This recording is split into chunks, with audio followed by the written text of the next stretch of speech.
Career Coach for the Air Force Academy Association of Graduates. In the last couple of years, I have begun hosting graduate networking socials around the country to encourage graduates to connect with each other for career opportunities, career advice, business opportunities, and potential employment opportunities. And although these events have been successful, I feel like they could be more successful because many people miss them just because they're apprehensive about the term networking.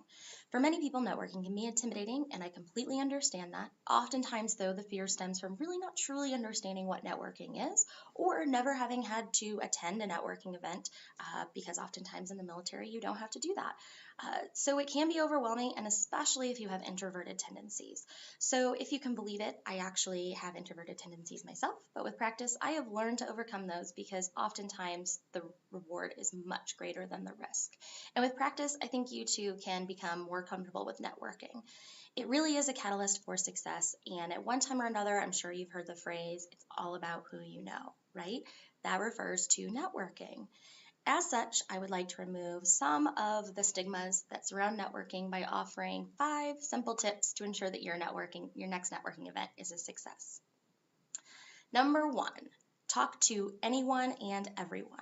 Chances are there are a lot of people in the same boat as you at this event who are uncomfortable, who don't really feel confident in their ability to network, and it's okay. It's okay to go talk to those people if you can identify them.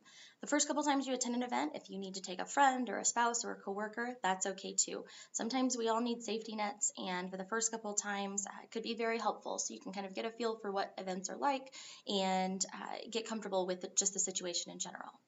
It's also okay to insert yourself into conversations. Everyone is there for the same reason. So walk up to people, scan the room for someone that you feel is approachable, and just go introduce yourself. It's completely fine, and I'm sure they're hoping that someone does that just as much as you are. 2, when you meet someone, say their name. It shows that you care, that you're interested, and that you're interested in them as a person. So when you meet someone, it's very easy to repeat it back to them. John, it's very nice to meet you. Or, hi, John, my name is Beth. It's a pleasure to meet you. Number 3, exchange business cards. You would be doing yourself a huge disservice if you did not walk away from a networking event with a stack of business cards. The question that I always get, though, is when? When is it appropriate to exchange business cards? My answer is always when they ask you for it. Once you attend a few networking events, you will get to know the person who I like to affectionately call the drive-by networker.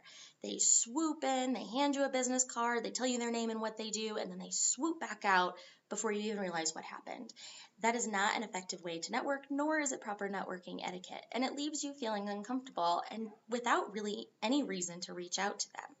So when you're talking to someone, if you feel that there's a connection or if they feel that there's a connection, use or look out for the universal symbol for, do you have a business card that I could have? Or I would like a business card. And that is the point that you would exchange business cards. Number 4, listen and ask questions. Show your interest in the other person by listening to what they have to say and asking questions. Then by asking follow-on questions that show that you listened to what they just said.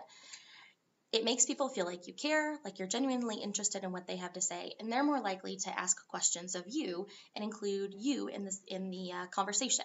So after a while, it'll become more comfortable and it will start to feel more natural, and you can build on a conversation from there. And it's okay to get personal. It's so much easier to connect with someone on a personal level if you don't really know them. So talk about your kids, your dogs, sports, your AFA experience if you're at an AFA networking social, and from there, conversation will begin to flow. And 5, which I think may be the most important, is to keep an open mind. You may meet a dozen people you want to follow up with, or you may meet no people you want to follow up with. The point is, you went, you overcame your anxiety, and you're walking away hopefully a little more confident. But still, you should follow up with everyone from whom you took a card, even if it's just to say, it was nice to meet you. One of my favorite quotes to use with regards to networking is, keep your line always cast. In the pool where you least expect it, there will be fish. In the place where you least expect it will be the person that you'll make a strong business connection with. You may find a job, you may just have any kind of professional benefit, or you may be able to connect to someone else that you know. Be patient, be present, and be positive. I'm certain with your background as an academy graduate and a military leader that you will find success in networking if you just put yourself out there and practice. I promise you will not regret it. If you thought this video was helpful, please hit the like button below and subscribe to our YouTube channel. Comments and constructive feedback are always welcome. And if you have a question that you would like me to answer here, email me directly at careers@aogsafa.org. Thanks for listening today, and I hope to see you at a networking event soon. Bye.